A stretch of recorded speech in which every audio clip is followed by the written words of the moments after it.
All right. Well, I'm very excited to welcome and introduce my next guest.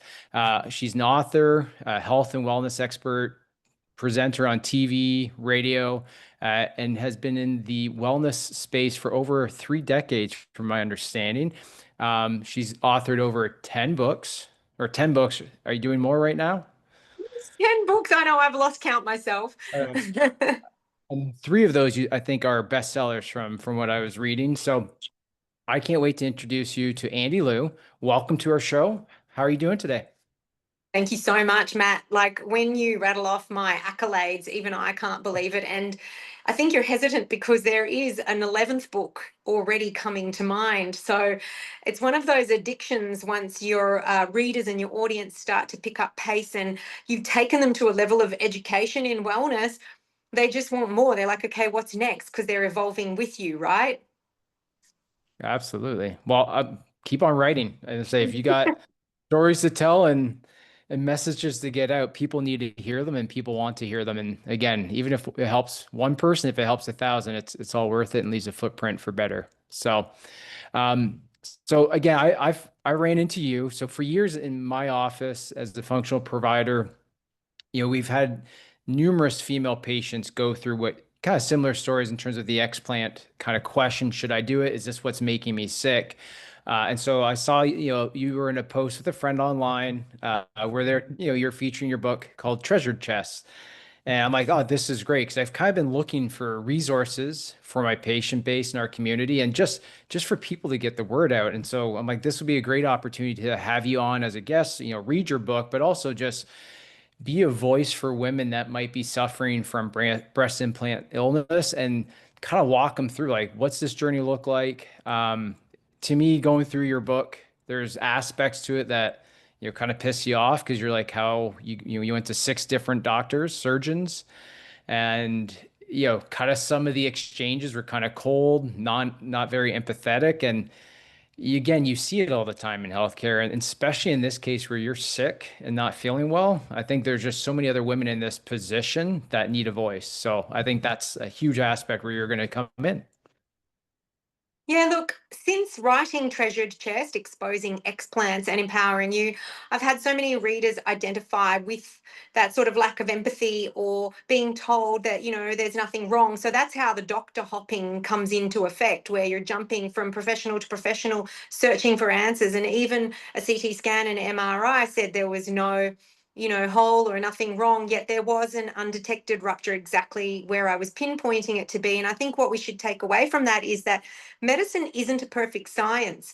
These women are actually describing it as being medically gaslit. So there's that fine line between, feeling frustrated with how the profession practices, but then also not expecting too much from them, because you have to remember this is predominantly an aesthetic forward type of a doctor profession. And it's the first time ever where I've realized, hang on a second, we're going to this doctor profession for aesthetics first and health second. So we're expecting a little bit too much from them in terms of it's not really in their area of expertise to look after your health first.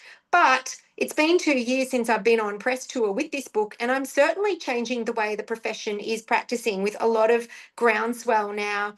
And, even some surgeons have started to like not augment and only explant. So that's great to see. Look, there's so much more still yet to be exposed, but for the Mhm. first time, in history, breast augmentation is no longer the number one cosmetic surgery in the world, and explants are on the rise. Yeah, I saw that. Like, was it the amount they're Googled? And again, I think you went from 200 and some odd percent and then 500 some odd percent for explant, just the search terms. And again, that was, you wrote your book, you said 2 years ago. So I'm sure it's grown more since. That's right.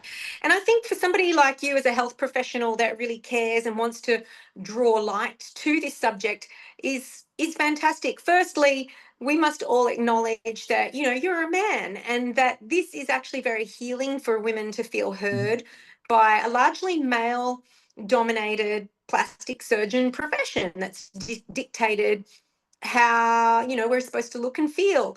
Having said that, let's address the elephant in the room. Why on earth would a wellness expert like myself do anything like this to herself? And really, it was one of those things where I was having a human experience, and it Mhm. took a very long time and rivers of tears that were cried to remove the deep shame and forgive myself, but mostly address the root cause of why I did really do this to myself. And it wasn't just all aesthetics, which you'll read in the book. And then a lot of my readers identify with that. And it's kind of like a new hashtag Me Too movement that's brewing, where they're having that experience of, oh, me too, that happened for me. And so I really take you on this empowerment journey where you start to sort of take control of what happened for you, what you want to do with it, but then still find some sort of peace in working with these explant surgeons and build your team, because we still need them. You know, we can't have too much sort of frustration and anger towards it, because we need to heal and evolve together. We need the Mhm. surgeons. There's not enough surgeons that can perform what's called a total capsulectomy, where the surrounding scar tissue has to be removed with the implant bag itself. And that's because that capsule, where the body wants to wall off that foreign body within the body, needs to be sent off to the third party labs to be tested for squamous cell carcinoma and anaplastic large cell lymphoma. Those are the two new types of cancers that are being found in that surrounding scar tissue. And yeah, a lot of women aren't feeling well after the removal of the implants unless they're taking out this scar tissue, which is called either an en bloc surgery if it's completely intact. That needs to be peeled Mhm. away very delicately, because it is attached to, say, arteries or a rib cage. And so it's really an Mhm. oncological type of a procedure. But then other surgeons are saying, well, we can just do complete capsulectomy or total capsulectomy, where we're going to pull out as much as we can, but not necessarily the entire amount. And so that's one of those touch and go sort of trust needing to happen within that doctor patient relationship. I think at the very least, do what you can and remove what you can. It's important not just to take the implant bags out themselves. The other thing I wanted to say is, having health professionals like yourself draw a light on this, it's important for your practice growth as well, because so many times somebody will come to a health professional, their headaches aren't getting better, blurry vision, night sweats, inflammation, pain, loss of libido, anxiety, depression, feelings of suicide, and just the body slowly shutting down. There's a laundry list of breast implant illness symptoms that I could go on about. And so that's just because it's a cytokine storm with that Mhm. MCAS, mast cell activation syndrome, because of the foreign body within the body. And so, yeah, people like you leaving copies of, the book just in your patient library or on the table, or actually handing it to somebody if you know they've got the foreign body in their body, is crucial, because it gives them something to ponder on and consider. And Mhm. also, really, you're, as a primary healthcare practitioner, probably doing them better service, if you like, if they're not getting better. Well, yeah, and that's it. So from my perspective, we're sitting in, we have a 2 hour intake where we just sit there and learn as much as we can with every patient. It's because again, you can't get to know everybody, their history, what they, kind of what brought them down in Yeah. 10, 15 minutes, which kind of the traditional model tries to pack in is, you barely have time to ask enough questions to know where they're from, let alone how they got to be not feeling well in that amount of time. So for me, when we start to run labs and testing, like, kind of how we've gone through this to get them even like, hey, you should go consider this and start looking into this, because it's usually through a process of elimination. For me, my background, I love science, I love biology, I love the research. I can geek out and be very nerdy on that. Um, but there's really no said lab. Like there can be inflammatory markers, but there's nothing that says, oh, hey, you have a kind of like an autoimmune response. So there's no antibodies that they can detect to see yet. But again, in my head, I'm hopeful there might be more specific markers. Um, but we know there's inflammatory markers. Mast cell, probably half of, we've had about 10 patients in the last 2 to 3 years do explant. And probably about half of them also had mast cell syndrome, mast cell activation syndrome. So that's pretty common, which, you look at a lot of the symptoms like in your book that you had, like just those symptoms on your midbrain explain like the dysautonomia symptoms, the sweating, the not sweating, the anxiety. Like people like don't realize when histamine gets running wild, it's a very disruptive thing and functions as neurotransmitters. So, did you have any, like, what were your first signs, right? Like, hey, I think you said around 40 you went through this procedure. What were your first signs, like, oh crap, like something just doesn't feel right? Yeah, so I think it's important to note that, and this is my personal and professional opinion, that BII is MCAS. Breast implant illness is mast cell activation syndrome because it's the foreign body within the body, and the way the body wants to work to Hmm. heal is through expulsion. We know Yep. that when the body wants to, push out a virus or cough up some sort of particles, it all is done through an orifice. That's how we work to heal. Hmm. Expulsion through an orifice. Same with rashes. It comes out through the pores of the Yep. skin. That's another orifice. So think about the implants, which is the foreign body within the body, and starts to develop contracture, or it walls it off and it just has nowhere to go. So the bottom line is that implants are just not biocompatible. So the body Yep. starts to shut down, and that's where it's a really delicate subject because BII isn't an official diagnosis. So it really needs a new name, Matt. It really isn't Yep. just breast implant illness. It's actually an entire systemic response, yeah, where the body starts to shut down because its natural detoxification pathways don't work as well as they should or could, or the way they're designed to. The Hmm. liver, the gallbladder, the digestive system, everything is just starting to shut down. So that's what happened to me. Everything was starting to shut down, and my list of symptoms was starting to grow and build and worsen. And coupled with the fact that I had, I'd had them in for about 9 years, and then I had been given a clinical diagnosis of PTSD. And I was having solid, psychology, neuro-emotional technique, chiropractic, kinesiology, hypnotherapy, and I was really working hard to like get my PTSD or the PTSD because I don't like labels, but it was important to have this Hmm. label so that it gave me permission to do the deep work and take the time out to do that too and get the support that I needed. So there I was working on it, and I had this light bulb epiphany moment where my psychologist, who's also a hypnotherapist, said to me, "Listen to you talking all positive psychology." And I was like, Hmm. yeah, go me. I'm thinking about all these wonderful things I'm going to do for the world. And like, I'm feeling good. And so I went home that day because I thought to myself, well, why did I still feel like I wanted to die or I was dying? And that's when Hmm. I went back to my diagnosing medical doctor, an integrative medical doctor, who basically gave me this diagnosis of BII about a year or two prior and suggested, Hmm. Bella, you've got breast implant illness, read this book, and I was like, no, I'm fine. I've got PTSD. I'm fine. Like, I've been fine all this time. It's nothing. That's when I started to go, you might be right. I'm going to join the dots, and I think I'm ready to look into this. Now, nobody's ready to go into a journey like that. What happened was, to be fair with myself, it actually did take my emotional healing onto a different level. And it's something, again, that you have to read the book to understand. But, to give myself that forgiveness and to not judge others, it kind of did do something for a little while, but it was really only masking the real thing that I needed to address. So that's why I wasn't ready to really address that getting ready to shed business, because I knew that I Hmm. had to address the trauma. And I was like, oh, like this was tough work, right? So couple Hmm. that with the fact that, you're a single mom, you're unwell, you're writing days off because you literally cannot think clearly. The brain fog, the tinnitus is extraordinary.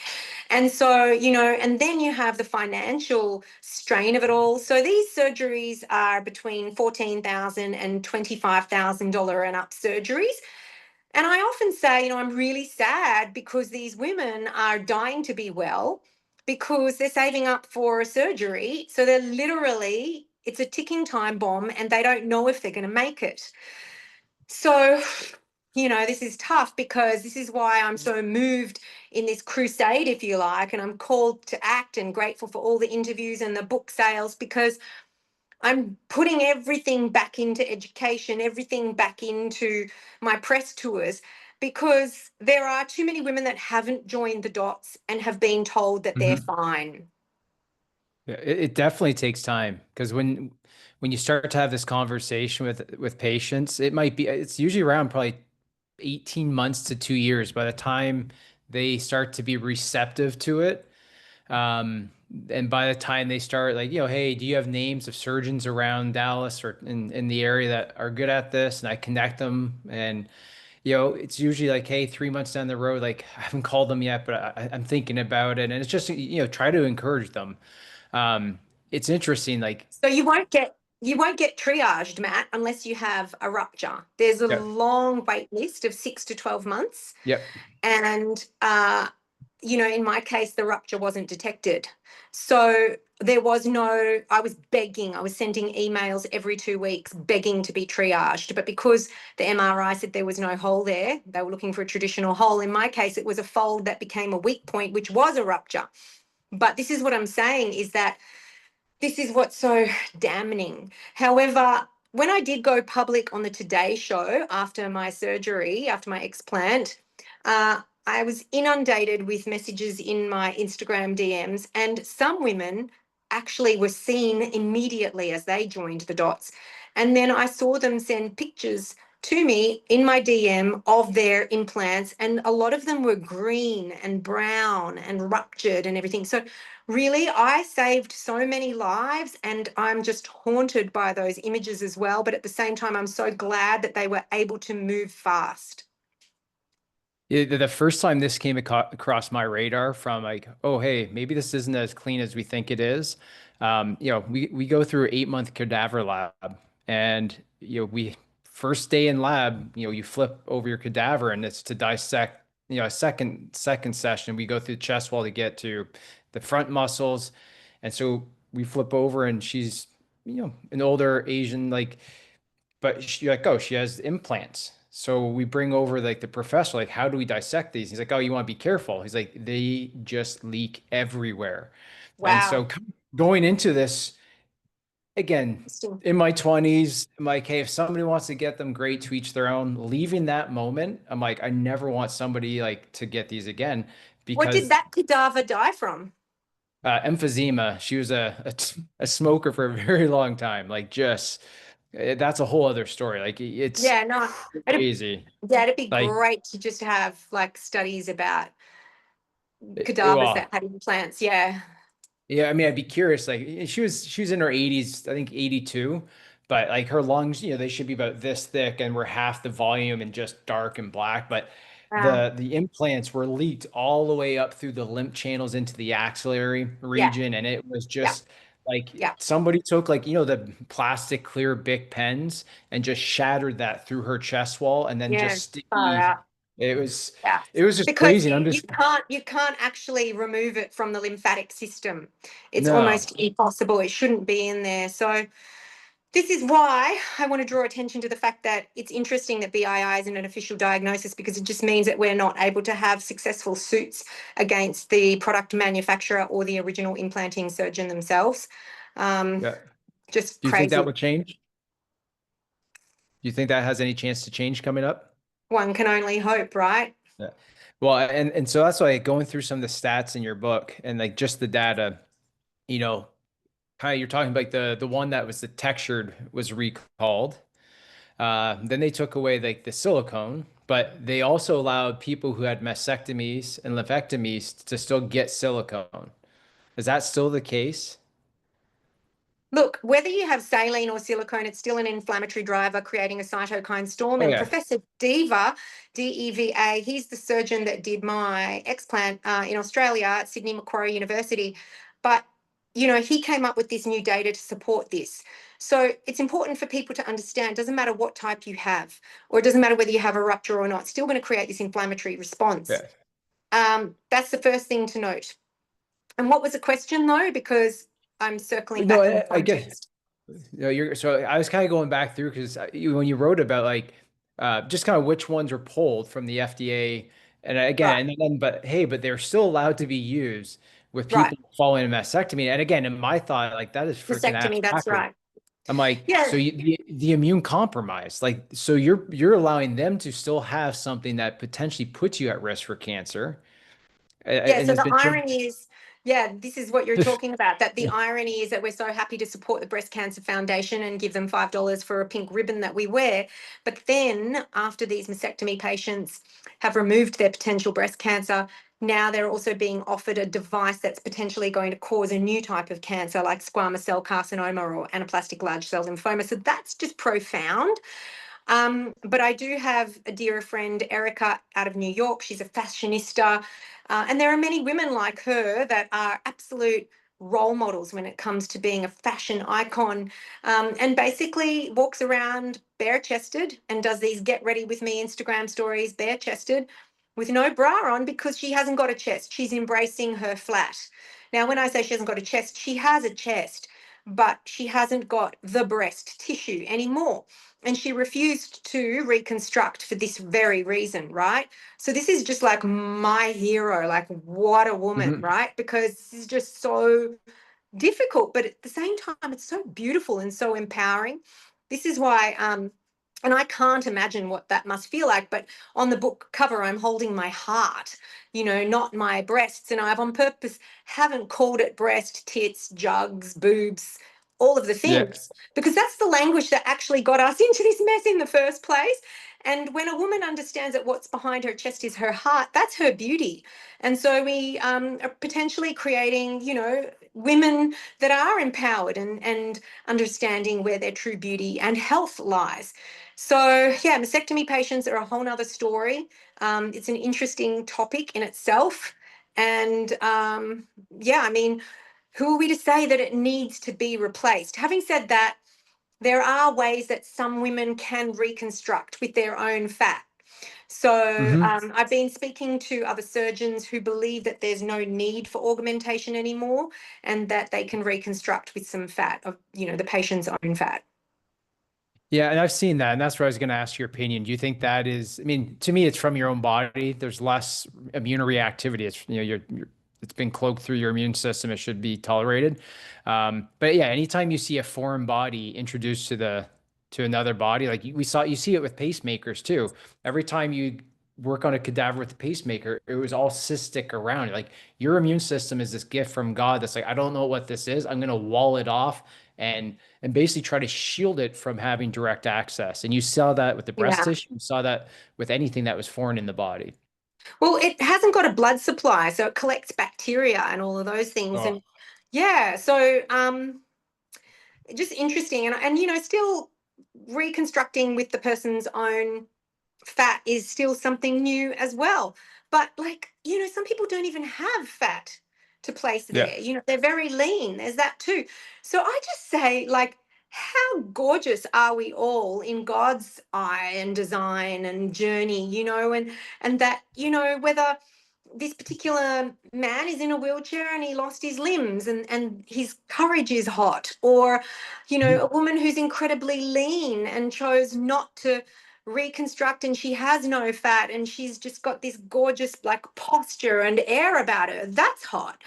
So Yeah. find your hot, you know what I mean, Yeah. find your confidence through something else. And are we a sick Western world society that we only equate this area to being something that's sensualized and sexualized? When a human female fetus is being developed in the womb, it actually, that area has started off as immune cells. So it's so much Mm. more than what we think it is. 100%. I mean, going back to this as like this symbol of something that, again, we overemphasize, right? It's, for me, you see it all the time, but going in through your book too, where you mention how it was founded, right? Like two male doctors sitting there. Like I love, do you the story on that? I think that'd be good for people here. Because again, I think it's, when males all of a It's sudden like sick. say, hey, look, let's introduce this to females to change what's going on in terms of potential psychological aspect about this area. So I talk about in the book how the first breast implant was, or the device was even discovered and invented, if you like. And it was ER doctors. This one ER doctor was holding a bag of blood in the emergency room and kind of went, oh, this feels like a breast, and had an idea. Now, all I can think of is, what the bleep are you doing thinking about that while somebody's dying on the table? Like, Yeah. I'm just speechless. And that's how it was developed. So if you think about any design or any creation, any invention, and you go back to how it was created, that will say a lot about everything. Do you know what I mean? So I think that Yeah. needs to be common knowledge that it's coming from that place. It's coming from a male doctor who's thinking about, yeah, that. Yeah. And again, and that was kind of my thought. Like, what was his intentions? You know, obviously, like, oh, we can make them different. And then on top of it, so to benefit who?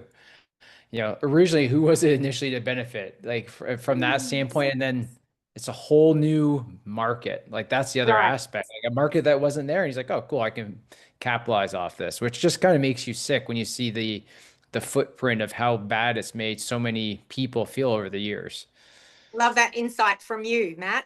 And so that's what people need to think about when they're going to healthcare practitioners is what is that healthcare practitioner's intention?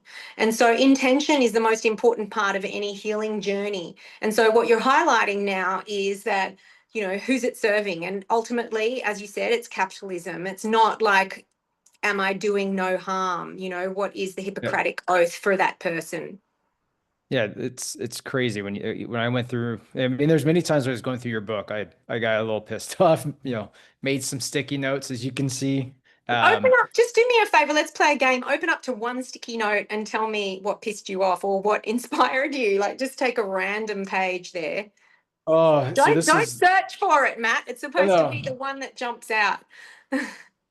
All right, so I'm trying to read my notes on it.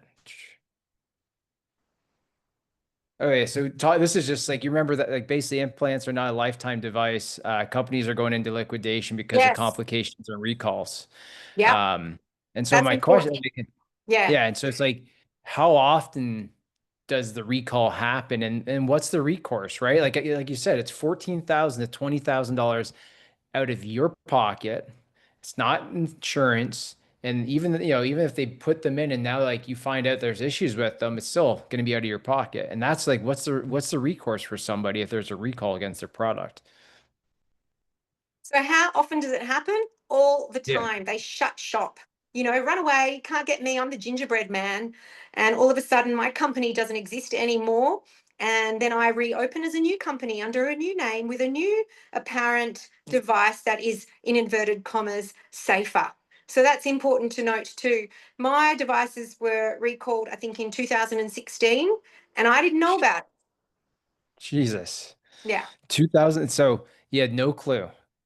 So I went And back through my email trail actually and discovered that I did reach out to the original implanting surgeon and there was some information there about it, but I was reassured that there was nothing to worry about. yeah, it's crazy. Now, like I'm after this, I'm gonna probably go Google like how many total products in the breast augmentation world have been recalled since the. So again, I'm just curious how often it happens, Well, and Allergan just has a total recall all the time. Like they went through a recent one about textured products, and then of course yeah, they bring out a new one that isn't textured or whatever. It's new and better, and all of the time it's better, isn't it? But it's still an inflammatory driver. It's still a foreign body within the body. So then you think about the trauma of like submuscular implantation and like the cutting of that pectoral muscle and all of the things. It's just so much trauma. And I guess we haven't really had conversations about it anymore. And I guess it's because we have to really address that deep root cause of why we did this to ourselves in the first place. Like, how did we get here? And I think that's where the Mhm. healing is going to happen. It's not about like, you know, how many successful suits are we going to have? It's more about educating the public so much so that they don't want this anymore. And then there is no Yeah, industry. yeah. Well, yeah, that'd be awesome.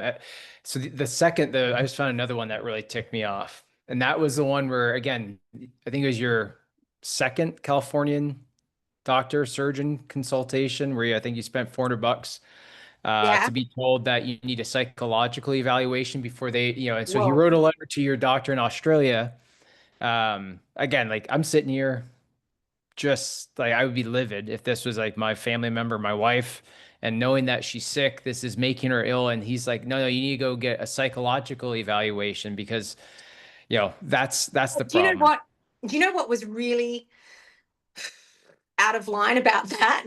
Is that not only did he take $400 that could have gone towards my surgery to tell me this, but he actually stalled or attempted to stall my ability to have surgery when I was desperate and dying Yeah. by writing to the one surgeon that was willing to do it and telling that surgeon in Australia that, hey, I don't think you should perform this surgery on her. She needs a psychological evaluation first and she needs to go and get help. Now, it's interesting that you brought that up because I totally forgot about it because I've done so much healing. But yeah, Sorry. it's all no, it's great. It's all documented in the book. This is why it's so important for any sufferer to actually document their journey, to keep a journal. It's just so important because you will get better and you will get through this. But at the same time, you need to keep record of it because you are so sick and you don't have much memory function. But yeah, that really happened. And I actually told the surgeon and said, the colleague that you referred me to was out of line and I'm livid. And I even got my psychologist who had, gave me that clearance and said she's positive psychology. She hasn't got clinical PTSD anymore. Like she went to town on him. And yeah, it's Yeah. important to note. Yeah, it's just again, I would have had some four-letter words probably to want to express to him if I was in the room there. That would, I don't know. But again, I think like you said something really important. I think you document it, you have this journal of your experience, because I think people going through this on the other side of it, they can look back and like it's almost like you can put a cape on and be like, man, I'm a superwoman, I'm Wonder Woman. Like I went through all this, I'm on the other side, I made it through, I grew through this. And it can be actually a really empowering experience when you have the ability to reflect on all the, again, tough times. People sometimes want to shy away from it, but I look at them as growth points, and growth is one of your biggest things that fulfill us, right? So I think that's a really unique way to take a perspective on it. 100%. So, for anyone that's watching or people that are concerned for their loved ones, it's important to note that you can take control of the journey and choose your team and how your team's going to care for you, even to the point where you'll see a lovely story in the book on how I took control of the anaesthetist experience. And that was really fantastic too. So, I don't want to give everything away, but, really enjoy No, the book and realize that there are some moments where you get like riveted in hanging on to the edge of your seat when you're reading it, but then also like, oh, that's cool, like I never thought that could be done. And so I think it's important that when you stay calm you have this cool creative control. Yeah. So I guess this book becomes a lesson in life for how you do anything is how you do everything. So if you can do that in that scenario, imagine if you could stay cool, calm and creative in another scenario that's quite a stressful one, and you just apply that to everything you do. absolutely. I think it's armor in front of you to just like you can go through so much. And if you can get through that experience, like what else can you grow through that's half the battle or a fraction of the battle? Everything else will be kind of easier to push through. Um, so you explanted in 2023, is that correct? Yeah, it was actually 2022, so February the 20th, 2022. That's what would you say like the first symptom that kind of you noticed that was gone and how fast? My love for life and my loss of libido just came back instantly. Yeah, it was instant. Like I just woke up and I was like, oh, there's a hot guy. But I wasn't feeling like that for 2 years. I wasn't interested. And that was because I was dying. And then I was like, there Yeah, must be something wrong with me. And there was something wrong with me. And as soon as that was out of my body, I just felt hormonally and biologically wired to function in a normal fashion again. And that's important to note. 100%. Yeah, well, I think that's like part of it. It's eye-opening, right? Like, just because you go through, it doesn't mean it has to be this long journey after something that may have taken a bit of time to get to. I think it's important to know, like, everything may not clear right away, but some things are going to be pretty drastic. And I've seen that with all our patients that have done it. They're like immediately like the neck pain, most like their neck hurts because their chest and all the soft tissue is always Yeah. irritated. Like they'll Yeah, so come that in. was the other thing that I loved seeing. It did take some time, but for the last final 6 months before the explant, I just couldn't move my left arm any higher than this. So it was just amazing to be able to like have full range of motion again. That inflammation was just full on. And also my clavicle and rib cage were subluxated and moving. And that's because there was contraction. It was wanting to get out. There was a time where I was actually in the shower and I felt it like slip and it moved and it actually slipped underneath and in between two rib cages. And I screamed because I felt like it was going to get sucked in, and it was sort of in there. My teenage son ran to the bathroom, and at first I was like, oh, he can't see me in the shower like this. And then I was like, no, this is life or death. I actually need his help. And yeah, I remember asking him to put his hand there and help me, and he literally sort of helped me pull it out and like was, whoa, this is freaky. But at the same time, yeah, lucky we both sort of pulled it out. It's a weird feeling and memory just now as I'm sharing this with you, but that's contracture. That's where the body is Yeah. truly moving it and wanting out. Well, it just the ribs are such a sensitive region. Like you, in between every gutter of every rib, you have muscle, but you have a vein, an artery, and a nerve that track between. So that's why I kind of say to people, like, if you get shingles, how does that feel if it walks along nerve? It's excruciating. So picture something has access Wedge. to that chronically from an inflammatory standpoint. It's just going to be a slow drip of chronic inflammation that Oh, turns the mate. dial up. I'm so glad I'm alive and I'm here to tell Yeah. the story. Oh my Hey, gosh. I was honestly dying, and I think people don't believe me, until we start to talk about these things. So I'm really glad that everything's documented and nothing is like swept under the rug anymore. There's definitely a new hashtag Me Too movement brewing, and I'm happy to lead it. well, keep on leading. I love it. I found like it was a Utah Breast Implant Illness Facebook group. They did a survey of the top symptoms. It was brain fog was 95%, Yeah. fatigue was 92%, joint pain was 80%, hair loss was 74%.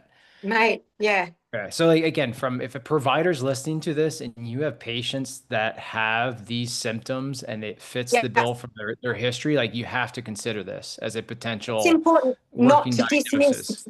Yeah, because a lot of health Right. professionals dismiss it as menopause, perimenopause, just autoimmune, etc. But even if you were heading on that path or have a genetic predisposition to it, the inflammatory driver is only going to exacerbate that and create it. Yeah. So you're still going to be better off without it.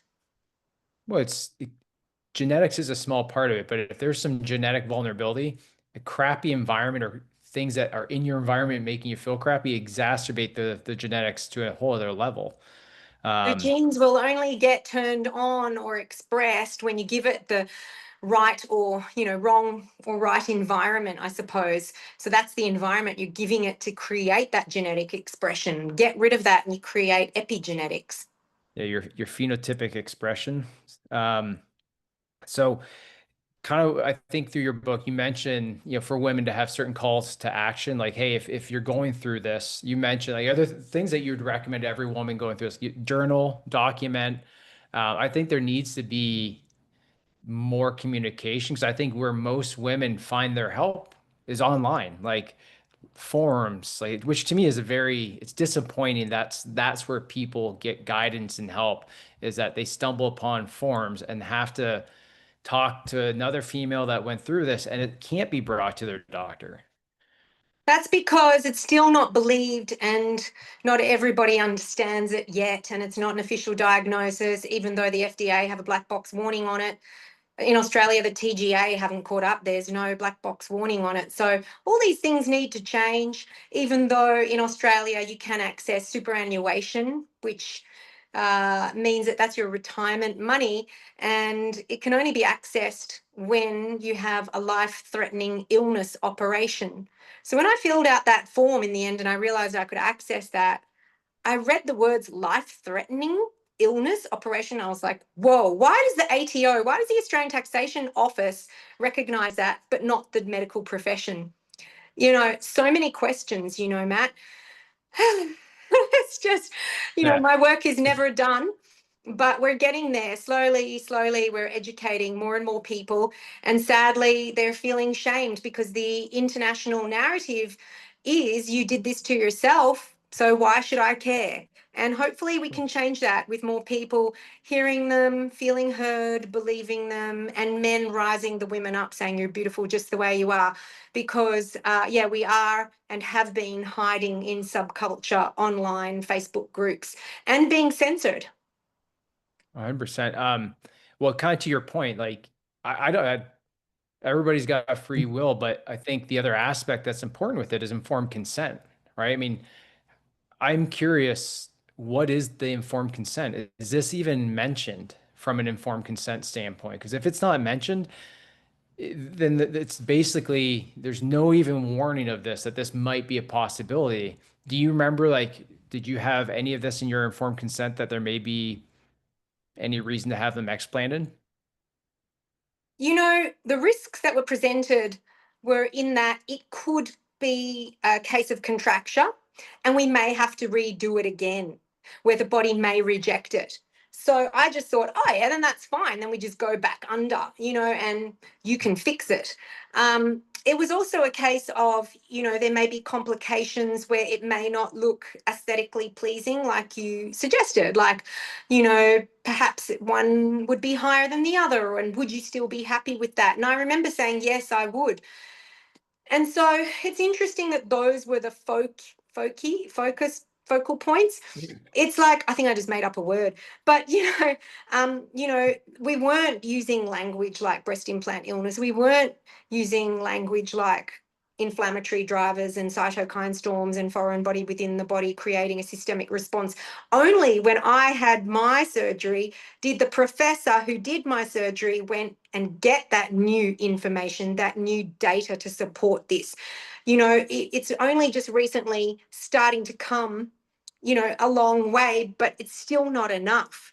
So Mhm. at least there is a social culture and awareness now expressing the dangers. Before that, it was all quietly spoken about or just, told that, yeah, there's some risks, but we'll be right. We can fix it or whatever. And, to be honest with you, I actually expressed some concern in that exact spot where there was the fold and the rupture. I felt something Yeah. that felt like this weird awareness and a tiny lump. And I remember Almost saying, almost huh? immediately. I think in your book you Yeah, said you almost felt it a immediately. week. It was a week later. I Yeah. went back for my 1 week checkup. And I remember him saying, oh, but we have a fantastic aesthetic result. So I had that conversation with, my diagnosing medical doctor, Dr. Tanya Ash. And she was like, you see, darling, it's just we're going to that profession for the wrong information. That is the way they're trained to practice, which is just aesthetics. So, Yeah. they've had to start to rethink the way their profession practices and start to be aware of it. But there's still, a lot of surgeons that don't believe BII exists. So, again, a woman knows her body and you just Mhm. got to persist until you find the right team and the right answers and the right timing and all of that sort of stuff. But yes, buy my book, subscribe to my podcast, because 100%. Well To Do has quite a few interviews, if you like, with and really breaking this down with some surgeons and health professionals. I think I've got like 3 or 4 interviews there already with my diagnosing doctor and with other surgeons, etc. And I think the more you feel educated and empowered, the more you're going to find the right path for you and hopefully not feel so alone. Do you have any, like, basically recommendations where people can go to learn about, where to find a good surgeon for this? Because again, you don't, like you mentioned earlier, you want to make sure they get the entire capsule and scar tissue. You don't want to leave any of that. Yeah, Um, so there's a section in my book on how to find the right okay, surgeon. perfect. But at the end of the day, it's all about timing, who you gel with from a bedside manner perspective as well, Mhm. cost, but at the Yep. end of the day, it has to be an en bloc or complete or total capsulectomy. That's the first and foremost thing. But yeah, take all the other things into consideration as well. Some people travel just to find the right surgeon for them. And yeah, there's so many different variables. There's no one size fits all. Or perfect surgeon. It's the most perfect surgeon for you, I guess. Yeah. Um, okay, well, I appreciate that. And I can always go through too, but I think they need to get your book because I think it just, one, gives them a feeling that they're not alone. There's other people like yourself kind of walking through your experience. So there's some kind of relationship that they can kind of build with you and go through. And I think it's that mental kind of encouragement, just like this is yours to solve. I Um, would like to suggest that anybody who does get my book from my website, please send me a DM on Instagram. Tell me that you mhm, did. And I'll honor a half-hour coaching call with you and just spend the time talking to you on the phone because I remember how deeply sad and scared I felt on a daily basis. And I mhm, had two people there for me. One girl, her name was Mel, and she's in the book. She went through it herself, and someone put me in contact with her. And Mel was just there for me. And like when I wanted to die, she would send me a song to listen to. And then I would talk to my diagnosing doctor. And when I was like, I can't do this anymore, she would say, yes, you can, Bella. There's not long to go now. You're almost there. So, mhm, you need the support. You really do.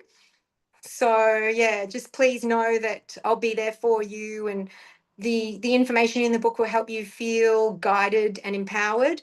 And then make sure you do have a support mhm. network around you as well as you're waiting for that explant surgery date. I kind of, we criticize sometimes social media, but I feel like social media that there's a point where I feel like social media allows stories like yours, other people in this kind of not recognized from a medical standpoint diagnosis, like stories like this have gotten out, I think, because of social media. It's allowed people to be like, hey, I'm not alone. So it's really interesting because there's a lot of stuff I don't like about it, but for areas like this, it gives people a community and a Yeah. voice, and I'm not alone. So, It was such a um, relief to know when I was new to this that I could type in hashtag BII and a whole world popped up. That was a relief.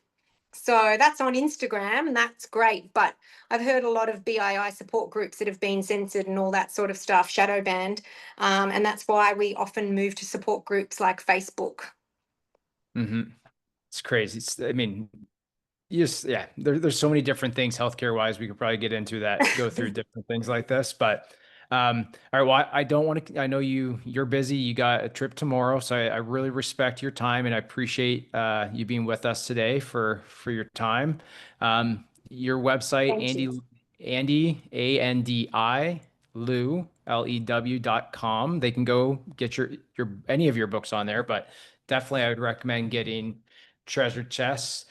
Exposing implants and empowering you. This is the one we were kind of featuring, but is there any other books off that would pair well with that from just maybe Yes. even a mindset standpoint? Yes. You have to have, if you want to have vitality, you have to read or listen to on Audible my book Connected, a paradigm shift in how we view health. It's actually a book on chiropractic and wellness philosophy. And it's one of the reasons why I'm so vitalistic and look fantastic for someone who's about to turn 52, even with all of this that I've been through. And yeah, it has everything in there from chiropractic and epigenetics to sleep to understanding perception is everything. And, Mhm. even nutrition is crucial, but assimilation of nutrition is key. And so Yeah, there is just so much in that book that, from a wellness standpoint, it's your health Bible, holistic health Bible. Get that. I'd love to sign it for you, or that one is on Audible. awesome. And then you said if they do buy the book to message you on your Instagram, DM you, Yeah. and Well, that's I want to hear what you thought of it, so I yeah. want to have a quality conversation with you after you've read it, because that's when we can really take our conversation to the next level. We can like really unpack things that we've read or interpreted in our own way. Awesome. And that's Andy. So Dot ANDI.Lew. It's your hand. LEW, yeah. Okay. Do you have any upcoming speaking engagements, anything like that they can look forward to?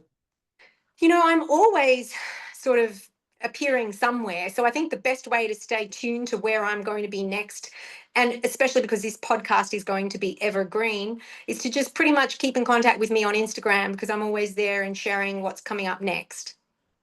Awesome. Well, I'll make sure we share that in the show notes as well. If people want, and you didn't write it down, I'll make sure I summarize it in our YouTube notes, show notes, and we make a post.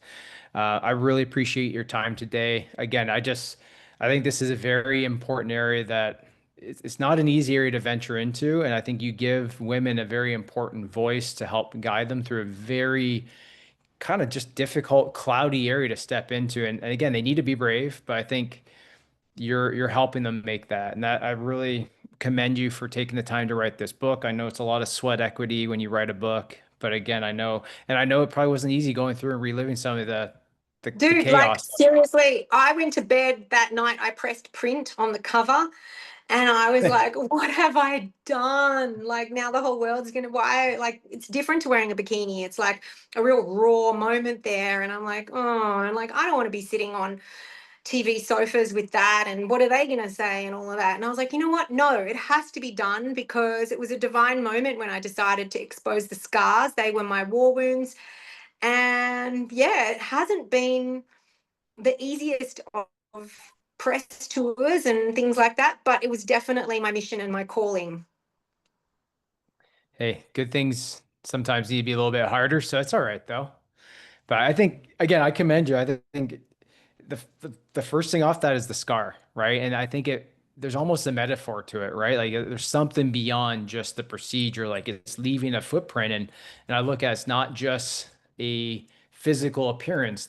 There's scarring, and what is that? And I think to me, that's the part we don't know. There's a massive inflammatory response that we don't even know how to quantify the full extent of it right now. And I think that's the part where I look forward to research and more ability to kind of get this as a formal diagnosis so more people get information and help. But in the meantime, I think keep your voice loud and we'll keep making sure that people get access to your book. And I can't wait to share our podcast here next week.